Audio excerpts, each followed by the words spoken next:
बिस्मिल्लाहिर्रहमानिर्रहीम। अस्सलाम वालेकुम।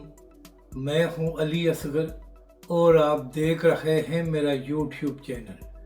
कुछ देर बाद तहरीक लब्बई के सरबरा हाफिज साद रिजवी की अहम प्रेस कॉन्फ्रेंस, जबकि दूसरी जानब गिरफ्तारी की कार्रवाई को कारकुनों ने नाकाम बना दिया। इस वीडियो में हम इसी के मुतालिक बात करेंगे, और अगर नाज़रीन कराम आपको ये वीडियो अच्छी लगे तो इसे लाइक और शेयर ज़रूर करें और कमेंट्स के ज़रिए अपनी राय का भी इजहार करें।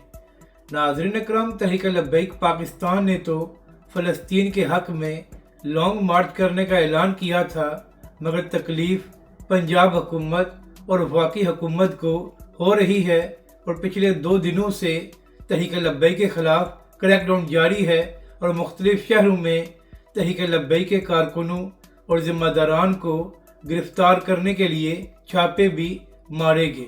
और कल रात तो पंजाब हुकूमत ने जुल्म की इंतहा कर दी और तहरीक लब्बैक के अमीर हाफिज साद रिजवी को गिरफ्तार करने के लिए तहरीक लब्बैक के मरकज़ पर पुलिस की भारी नफरी भेजी गई, जहां पर पुलिस की जानब से तहरीक लब्बैक के कारकुनों पर शदीद तरीन शेलिंग की गई और तहरीक लब्बैक के ज़राए के मुताबिक तहरीक लब्बैक के कारकुनों पर सीधी गोलियां भी चलाई गईं, जिसकी वजह से तहरीक लब्बैक के कारकुन शहीद और ज़ख्मी हुए। इसी हवाले से नाज़रीन कराम, एक बहुत बड़े अखबार की जानब से आज ये खबर दी गई है कि पंजाब पुलिस ने जवाबी कार्रवाई में तहरीक लब्बैक के कारकुनों पर शेलिंग की है। तो इस बहुत बड़े अखबार से मेरा सवाल ये है कि तहरीक लब्बैक के कारकुनों ने क्या किया था जिसकी वजह से पंजाब पुलिस ने जवाबी कार्रवाई की है। तहरीक लब्बैक के कारकुन तो पुरअमन तौर पर अपने मरकज़ पर बैठे हुए थे, तो बिला वजह वहाँ पर पंजाब पुलिस ने रेड किया, जिसकी वजह से तहरीक लब्बैक के कारकुनों पर बदतरीन शेलिंग की गई।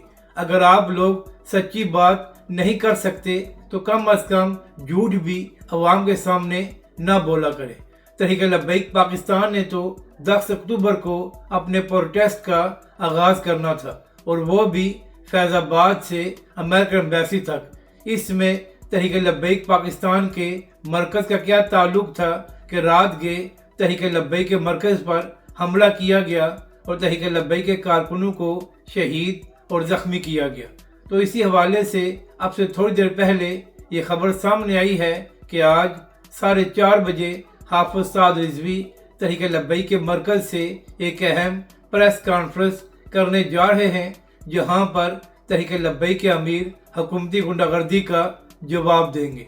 तो अब देखना यह है कि कब तक हाफिज साद रिजवी की प्रेस कॉन्फ्रेंस शुरू होती है और उसमें हाफिज साद रिजवी क्या बयान देते हैं। मगर जिस तरह पंजाब हुकूमत ने तहरीक लब्बैक के ख़िलाफ़ जुल्म किया है, इसकी जितनी मजम्मत की जाए वो कम है। अगर आपको ये वीडियो अच्छी लगे तो इसे लाइक और शेयर ज़रूर करें और कमेंट्स के ज़रिए अपनी राय का भी इजहार करें।